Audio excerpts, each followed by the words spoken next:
it's Jenny Hall from Seamingly Smitten, and I'm so glad you're going to join us this week for the Callie dress sew along. I have on my Callie dress right here, and this is a cotton lycra fabric, and it was a really good choice for this dress. It's a good weight.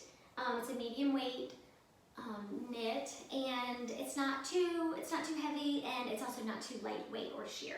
I just want to shout out to my sponsor, Evelyn Lee from Sew Weird Fabrics. Thank you so much for sponsoring this sew along. And Evelyn sent 2 beautiful fabrics. I'm going to make 2 Callie dresses. One is going to be a sleeveless Callie dress with a circle skirt, and I am going to band the neckline. And for the other one, I'm going to do a Callie dress with sleeves and with short sleeves, and I'm going to do the banded neckline.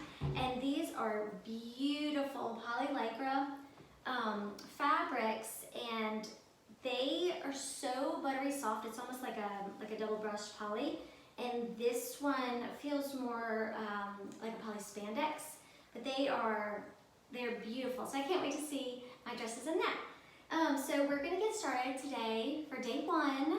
All you're gonna do today is you're gonna print the pattern, and then I'm gonna show you how to assemble it and cut it. So go ahead and print your pattern on your printer.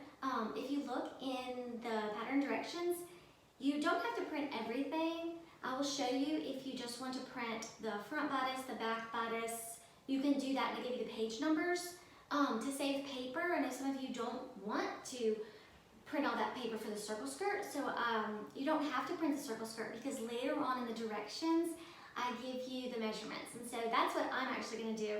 I'm not gonna print all those pages for the circle skirt. I'm gonna print my front bodice and my back bodice. I'm also gonna print the sleeves.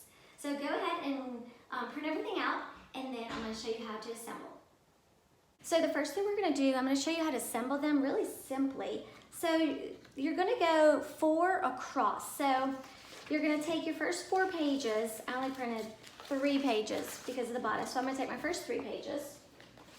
I'm just going to stack them up at the same time, and I'm going to cut.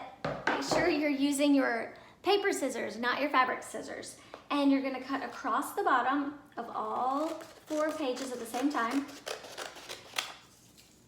And then you're gonna cut on the right-hand side. So you're only cutting the bottom and then the right-hand side.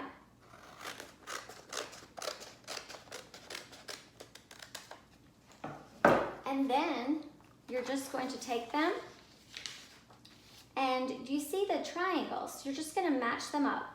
So you're gonna make the lines touch and make the triangles match, and then you're just going to put a piece of tape right there. And then you're going to do the same thing for page number 3. And if you were adding page number 4, you're going to go ahead and do that too. So we're just going to go ahead and tape, and the first thing I'm going to do is I'm going to tape along my size. So I'm using the blue extra small size. And so I'm not going to tape the entire vertical line right there. That would just be wasting tape. So I'm going to tape right there where I'm going to be cutting. So that sticks together when you cut. And then I'm also going to tape the bottom just a little bit going vertically. And then I'm going to do the same thing for the next page. You line up the triangles, and I'm just going to tape right there where I'm going to be cutting the front bodice. And if you were doing page 4, you would tape that one too. And then the next thing, you're just going to take your next numbers. So it's going to be 5, 6, 7, 8. And you're going to do the same thing. You're going to stack them up. You're going to cut the bottom edge.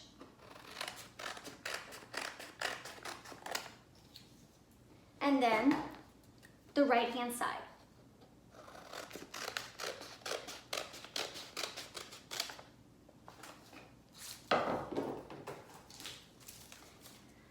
And instead of putting 1 page at a time and attaching it to the top row first, I just assemble the next row. So you're just going to lay them out, and you're going to attach 5, 6, 7, 8 together as its own row.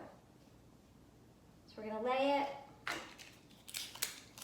and we're going to tape it. I'm going to tape it all along the empire cutting line, because that's the cutting line I'm going to use, and I'm just going to tape it at the top. And then I'm going to do the next page, match up the triangles, and I'm going to tape top and along the empire line, and same thing for page number 8.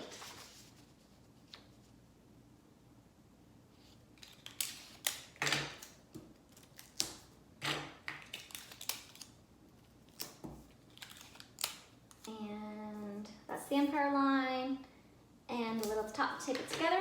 And then you're gonna take your first row and you're gonna lay it on top of your second row. And match up all the triangles and the numbers. And the same thing, we're just gonna tape it along the sides that you are gonna be cutting. So I'm taping it along the blue, I'm taping it at the corners right here, so those will stick together. Taping it at these corners, and I'm taping it here because I'm gonna be using the petite bodice, which is the black line. So now, if you lift it up, you can see that's hooked together. So if you're gonna be doing the rest, you would take the next pages, 9, 10, 11, 12, assemble them going across, and then connect it to the top. So go ahead and assemble the rest of your pattern right now for all the pieces that you're gonna be using for the pattern. Now it's time to go ahead and cut out the size that you need. So look at the chart in the pattern directions, and there's a sizing chart to let you know what size you are. I am going to cut out the extra small. I am a petite size. If you normally wear petite in the store, you're gonna wanna cut out a petite width here. And so it says for petite sizes, trim 1 inch from the outer lower edge. So you're going to cut out the size that you need, and then you're going to trim 1 inch once you cut out your entire bodice. And that is because when I make the petite patterns, I trim off, it reduces your front piece and your back piece by 1 inch total. I just find that it really brings in the neckline and it brings in the waist just a bit, and I just prefer that because if I wear regular clothes at the store, it's pretty wide, and so if I do buy petite, they are narrower, and so that's the good thing about making your own clothes. You can get the size that you want. So I'm gonna go ahead right now. I'm just gonna cut along the blue line around the bodice, and then I'm going to trim off 1 inch there. So I went ahead and cut out my front bodice, and I cut out my back bodice, and I did use the petite cutting line for the back bodice and the empire length cutting line, and I also used the empire length cutting line for the front bodice. Now I do need to cut off 1 inch from the front bodice because I did use the petite line here. So we're just gonna go ahead and I'm gonna trim 1 inch off that. Let me grab a ruler. So I grabbed my ruler, and we're just gonna draw a 1 inch line right there if you're making the petite bodice. And so I'm gonna trim it off like that, and then your front and back bodices are ready to go. So that's it for today, for the Sew Along for day 1, and now you have your pattern pieces all cut out and ready, and tomorrow for day 2, we're gonna actually cut out our pattern pieces. So I will see you tomorrow. Thanks for joining.